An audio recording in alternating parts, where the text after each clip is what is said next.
Bonjour à tous mes chers amis, voici vos nouvelles de ce samedi, 6 juillet 2013. Aujourd'hui je vous avertis qu'on va discuter de démons, de magie et de sorcellerie.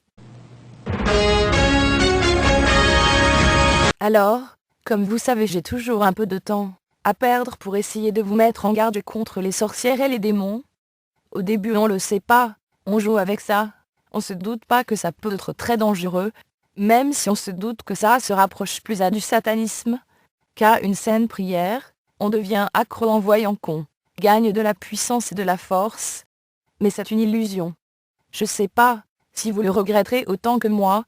Vous savez que je pratiquais souvent de la magie quand j'étais jeune, mais je vous ai jamais dit que j'ai attendu de perdre ma meilleure amie et qu'une autre fille meure avant d'arrêter.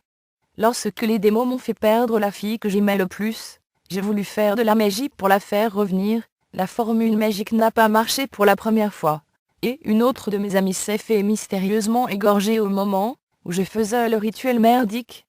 En tout cas, c'est la dernière fois qu'il s'est passé quelque chose de paranormal, et je n'ai plus jamais invoqué quoi que ce soit et je remercie souvent Dieu pour ça. Même si je sais que je vais jamais guérir de tout ça. Je ne veux juste plus jamais les voir, parce qu'ils ont vraiment des gueules terriblement laides. Je les ai déjà vus une fois, quand j'étais très jeune, et par leur laideur extrême, je devinais que ces atrocités étaient proches de Satan lui-même. Maintenant je voudrais vous dire quoi faire. Si croyez que vous recevez une attaque démoniaque, n'en parlez jamais avec un psychologue. Si vous êtes certain qu'il s'agit de vrais démons, et pas de votre imagination, tous les psys sont des traites, et qui travaillent directement pour le nouvel ordre mondial, et dès que vous allez prononcer le mot « démon », ils vont penser « risperidone ». Ça c'est un médicament, pour faire couler la bave des schizophrènes.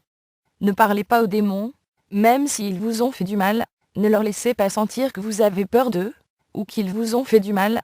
Malgré tout ça, il se pourrait que votre copain démoniaque soit déterminé à vous faire du mal. Vous ne pourrez rien faire. Je ne parle pas de douleur physique bien sûr. Pour terminer, remercions Dieu encore une fois, de nous permettre de ne pas voir la matière invisible qui tourne autour des humains.